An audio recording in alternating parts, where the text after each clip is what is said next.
ये भी पूछेगा निर्मला सीतारमण जी कैसे कह रहे हैं कि दागी नेता भी आमंत्रित है पार्टी में।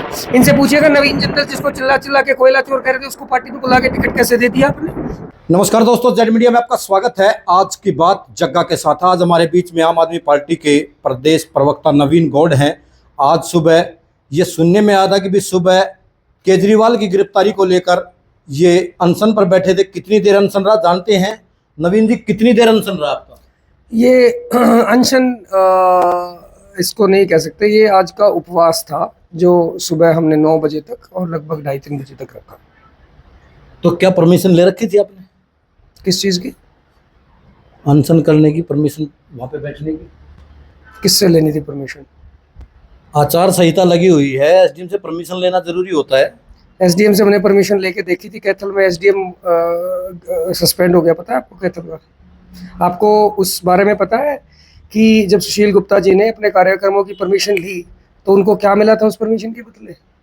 है जानकारी उसके बारे में? तो इसलिए आपने परमिशन नहीं ली? मैंने परमिशन क्यों ली क्यों नहीं ली इम्पोर्टेंट ये नहीं है। इम्पोर्टेंट ये है कि किस प्रकार से ये सरकार अहंकार में आ गई है, किस प्रकार से बड़े बड़े नेताओं को ये खुल्लम खुल्ला ऑफिशियल लेटर पे लिख के गालियां दे रहे हैं। सवाल उनसे पूछना चाहिए। आप मेरे से को पूछ रहे हो परमिशन लेनी। परमिशन हमारे बड़े नेता हरियाणा के प्रदेश अध्यक्ष हैं, उन्होंने लेने की कोशिश करी थी। उनको क्या जवाब मिला था जानते हैं आप? उसके बारे में चलाइए खबर, उसके बारे में करिए चर्चा। किस प्रकार से माँ बहन की गालियां देकर ये अपमान कर रहे हैं आम आदमी पार्टी के नेताओं का। तो उस एसडीएम को तो निलंबित कर दिया। बहुत बढ़िया काम करा, निलंबित करना चाहिए और संज्ञान में लेना चाहिए।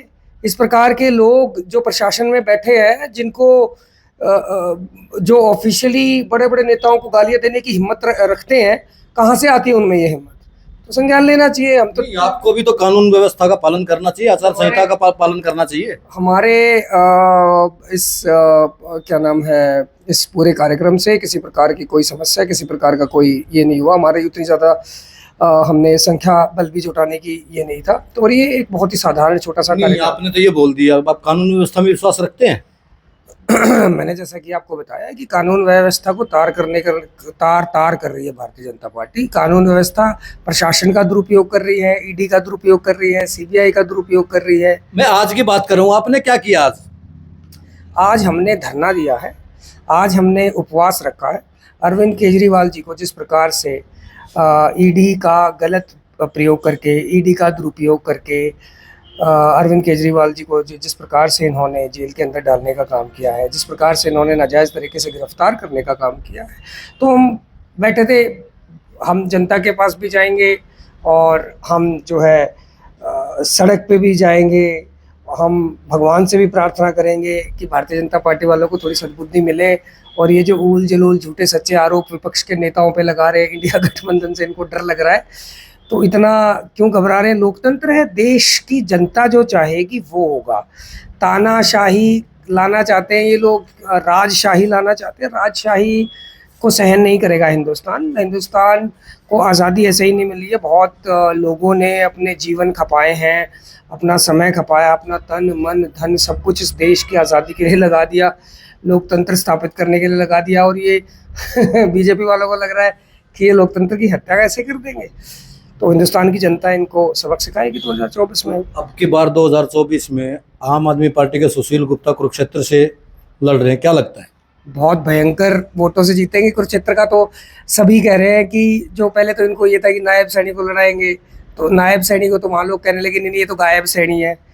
फिर वहाँ से खट्टर साहब को इन्होंने सीएम पद से हटाया। बताओ, खट्टर साहब लगभग 9.5 साल से हरियाणा के मुख्यमंत्री थे। क्या वो इतने नाकाबिल थे कि चुनाव से पहले इतना डर लग गया भारतीय जनता पार्टी को? इतने नाकाबिल थे कि उनको 6 महीने पहले एंटी इनकम्बेंसी कम करने के लिए हटा दिया गया। बड़ी भयंकर डर की भावना है। फिर अब लेके किसको आए? डर समझिए, लेके किसको आए? नवीन जिंदल को। कौन नवीन जिंदल? मोदी जी कल तक जिसको चिल्ला चिल्ला के कह रहे थे कि ये कोयला चोर है, कोयला चोर है, उसको भाजपा में लेके टिकट दे दिए घंटे के अंदर अंदर। कार्यकर्ता की कोई कदर नहीं। कार्यकर्ता वहाँ जो दिन रात मेहनत करता भाजपा का, उसकी कोई कदर नहीं। पैराशूटेड कैंडिडेट लेके आया, कहाँ से? कांग्रेस से। कौन? कोयला चोर जिसको कह रहे थे चिल्ला चिल्ला के मोदी जी। तो बड़े शर्म की और डूब के मरने की बात है। और वहाँ के तो बीजेपी के खुद कार्यकर्ता कह रहे हैं कि जो अत्याचार उनके साथ हुआ है, उनको टिकट ना दे के ऊपर से पैराशूट वाले को टिकट दे दी, वो तो खुद उनको हराएंगे। देखिए उनकी आपस की लड़ाइयाँ चल रही है आजकल तो कुरुक्षेत्र में। आप जाके देखिए एक बार, कुरुक्षेत्र भाजपा के कार्यकर्ताओं से बात करिए। कुरुक्षेत्र भाजपा के कार्यकर्ता चिल्ला चिल्ला के कह रहे हैं कि अब के बार हराएंगे, अब के बार जो ये गलत किया है इन्होंने, कांग्रेस से सारे कैंडिडेट कांग्रेस से उठा के ले रहे हैं, दूसरे राजनीतिक दलों से ईडी और सीबीआई का डर दिखा के ले रहे हैं, तो उनको वो खुद ही हराएंगे।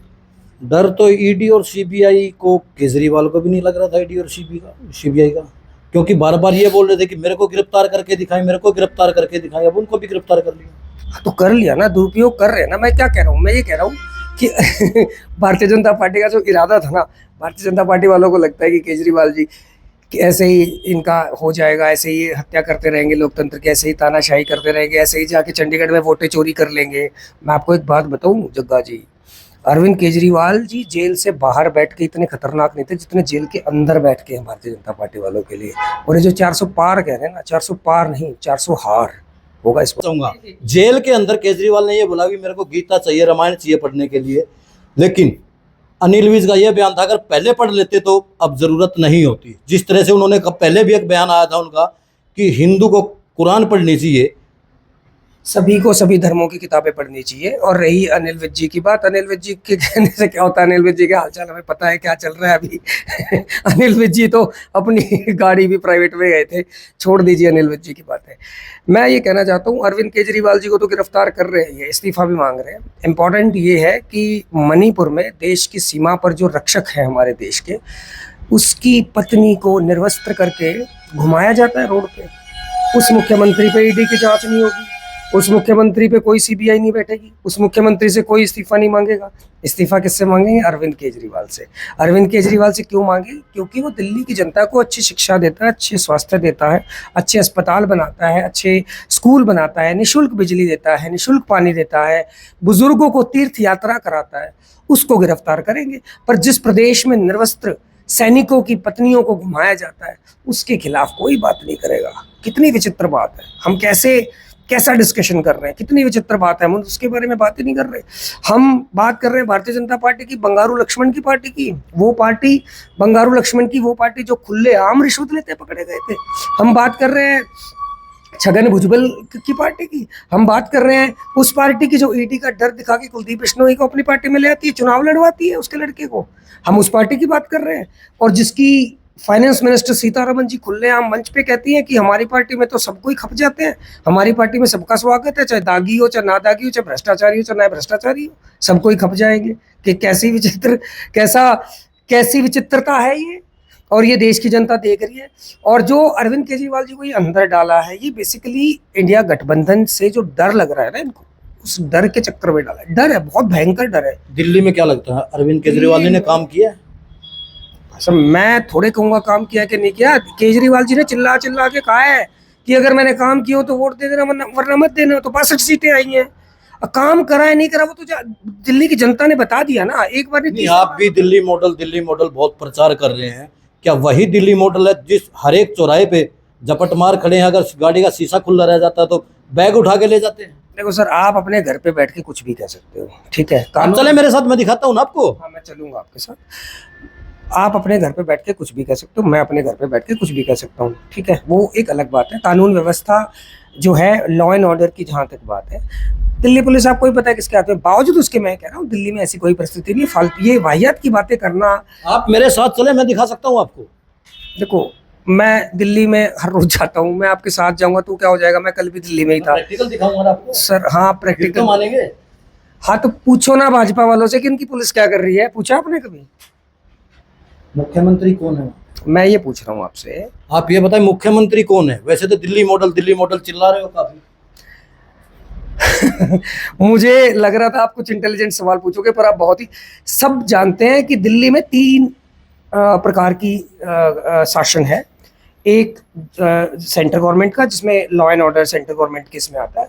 दूसरा म्युनिसिपल कॉर्पोरेशन का, एमसीडी का। और तीसरा है स्टेट गवर्नमेंट का। और लॉ एंड ऑर्डर है वो, जो पुलिस है वो दिल्ली सरकार के नहीं, सेंट्रल गवर्नमेंट को रिपोर्ट करती है। और आपको एक चीज़ और याद होगी, सुप्रीम कोर्ट में गए थे, 8 साल केस चला था। अरविंद केजरीवाल जी ने केस किया था कि दिल्ली के जो कर्मचारी हैं, जो सर्विस मैटर है उसका फैसला अरविंद केजरीवाल जी के हाथ में रहा था। पता है भारतीय जनता पार्टी वालों ने क्या किया था? एक मिनट सुन लीजिए। पता है भारतीय जनता पार्टी वालों ने क्या किया था? रातों रात अध्यादेश ला दिया था कि नहीं नहीं नहीं, दिल्ली के सर्विस मैटर ना केजरीवाल जी के हाथ में नहीं रहेंगे। तो लॉ एंड ऑर्डर के लिए आपने पूछा वैसे किसी भारतीय जनता पार्टी एक वाले बात सुनना चाहूंगा आपसे, आपका केजरीवाल ये बोलता था कि मैं अपने बच्चों की कसम खाता हूं कांग्रेस के साथ अलायंस नहीं करूंगा, लेकिन आज फिर हरियाणा में कांग्रेस के साथ अलायंस है। मतलब अच्छा, आप एक चीज बताइए, देश इंपॉर्टेंट है कि नहीं है? देश पे शहीदों ने अपने, भगत सिंह जी ने 23 साल की उम्र में फांसी की सजा दे दी थी उनको, और फांसी का फंदा चूम लिया था, और उन्होंने ये भी कहा था कि मुझे मेरी माफ़ी के लिए किसी को मत कहना। तो हम उस देश के वासी हैं जिस देश में स्वतंत्रता सेनानियों ने अपनी जान गंवा दी। तो देश ज़्यादा इंपॉर्टेंट है, लोकतंत्र ज़्यादा इंपॉर्टेंट है। देश तानाशाही में चला जाए, देश गर्त में चला जाए, देश डूब जाए, जो व्यक्ति अपने बच्चों का ही नहीं हुआ वो देश का कहाँ होगा? मतलब आप कैसी बात कर रहे हो? आप गजब बात कर रहे हो। देश इंपॉर्टेंट नहीं है क्या? मैं पूछ रहा हूँ आपसे। लोकतंत्र बिल्कुल इंपॉर्टेंट है, लेकिन जो अपने बच्चों का ही नहीं तो देश का क्या होगा? जब अपने बच्चों की कसम खा के व्यक्ति अलायंस कर लेता है तो उसको देश को कहाँ अहमियत देगा वो व्यक्ति? देखिए, आप ये सवाल इतने कॉन्फिडेंटली पूछ भी रहे हो, पर मैं चाहता हूँ भाजपा वालों से भी इतना ही तसल्ली से जो मैं पूछ रहा हूँ वो पूछना, ठीक है? भाजपा वाले तो चिल्ला चिल्ला के कह रहे थे, और कांग्रेस वाले भी कह रहे थे उस टाइम पे, तो भाजपा वाले चिल्ला चिल्ला के कह रहे थे। अरविंद केजरीवाल जी ने दिल्ली में सरकार बनाने मना कर दिया था, ठीक है? अरविंद केजरीवाल जी ने 120 जनसभाएं करी थी, जिसमें लोगों से रेफरेंडम कराया था कि सरकार बनानी चाहिए कि नहीं बनानी चाहिए, number 1। Number 2, Bharatiya Janata party वाले चिल्ला चिल्ला के कह रहे थे केजरीवाल डर गया, केजरीवाल देखो भाग रहा है, केजरीवाल देखो सरकार नहीं बनाना चाहता, केजरीवाल भाग रहा है। इतना प्रेशराइज किया, दबाव डाला कि सरकार बना लो, सरकार बनाओ, सरकार बनाओ। भारतीय जनता पार्टी से पूछना क्यों, आप क्यों दबाव दे रहे थे उनको उस पर? और उसने 120 जनसभाएं करी दिल्ली के अंदर, एक एक आदमी से पूछा सरकार बनाए कि नहीं बनाए, और ये भी कहा कि सरकार अगर, और कांग्रेस ने अनकंडीशनल सपोर्ट भी दी थी, और कहा, और 49 दिन में वो सरकार, जहां पे उनको लगा कि ये लोग काम नहीं करने दे रहे दिल्ली का, उतना। आज भारतीय जनता पार्टी वाले कह रहे हैं ना इस्तीफा नहीं दे रहे, इस्तीफा नहीं दे रहे। वो आदमी है जिसने 49 दिन में इस्तीफा दे दिया था। कोई चपरासी के पद से इस्तीफा नहीं देता। एक चवन्नी तक नहीं पकड़ पाई ईडी उनके पास से, कितनी, एक चवन्नी भी, ठीक है? और आप पूछिएगा पर भारतीय जनता पार्टी वालों से कि 60 करोड़ रुपए आपने ईडी से क्यों ले रखे हैं? ऐसा कैसे हो जाता है कि 60 करोड़ रुपए आप रिश्वत लेते हो उसको जमानत हो जाती है? ऐसा कैसे हो जाता है? ऐसा कैसे हो जाता है कि आज 2100 लगभग 2173 करोड़ रुपए का ऐसा चंदा है जग्गा जी, उन कंपनियों से चंदा है जिन कंपनियों पे आज ईडी की रेड पड़ती है, और आने वाले कुछ दिनों में ईडी की रेड पड़ती है, और आने वाले कुछ दिनों में इलेक्टोरल बॉन्ड खरीद लेते हैं, और भारतीय जनता पार्टी को चंदा जाता है 2100 कुछ करोड़ रुपए का। आप पूछिएगा भारतीय जनता पार्टी वालों से, पूछेंगे ये जो चोरी है, खुल्लम खुल्ला जो आप चोरी कर रहे हो, ये क्यों कर रहे हो? आप उनसे ये भी पूछिएगा, जो चंडीगढ़ में यार आपने डकैती कर ली, 4-4, 5-5 वोटों की चोरी करते हो, आप तो कहते हो 400 पार जाओगी, और इतने बड़े डकैत और छोटी मोटी चोरियां करते हो, शर्म आनी चाहिए इनको। पूछिएगा ये भी इनसे ये भी पूछिएगा बंगारू लक्ष्मण ने क्या किया था, इनसे ये भी पूछिएगा छगन भुजबल को कैसे ले लिया, हेमंत सोरेन को कैसे ले लिया, इनसे पूछिएगा निर्मला सीतारमण जी कैसे कह रहे हैं कि दागी नेता भी आमंत्रित है पार्टी में, इनसे पूछिएगा नवीन जिंदल जिसको चिल्ला चिल्ला के कोयला चोर कह रहे थे उसको पार्टी में बुला के टिकट कैसे दे दिया आपने, पूछिएगा इनसे सारी चीजें। तो लास्ट में लोगों के लिए क्या संदेश छोड़ना चाहेंगे? लोगों के लिए ये संदेश छोड़ना चाहेंगे कि भारतीय जनता पार्टी लोकतंत्र की हत्या कर रही है। हम सभी प्रार्थना करते हैं भगवान से, हम जनता के पास भी जाएंगे, हम कोर्ट में भी जाएंगे, हम चुनाव में भी जाएंगे, और हम परमात्मा से भी यही प्रार्थना करते हैं कि भारतीय जनता पार्टी वालों को सद्बुद्धि दे, और अरविंद केजरीवाल को जो गलत इन्होंने इसमें डाला हुआ है उससे जो है जल्दी से उनको बाहर आ सके। और भारतीय जनता पार्टी को मैं फिर दोबारा से कहना चाहता हूँ, बाहर वाला अरविंद केजरीवाल उतना खतरनाक नहीं है बीजेपी के लिए जितना अंदर बैठा हुआ केजरीवाल है। ये थे नवीन गौड़ जी, आम आदमी पार्टी के प्रदेश प्रवक्ता। इन्होंने अपने विचार रखे। आपको कैसे लगे कमेंट करके जरूर बताएं। चैनल को लाइक करें, सब्सक्राइब करें और शेयर करना बिल्कुल ना भूलें।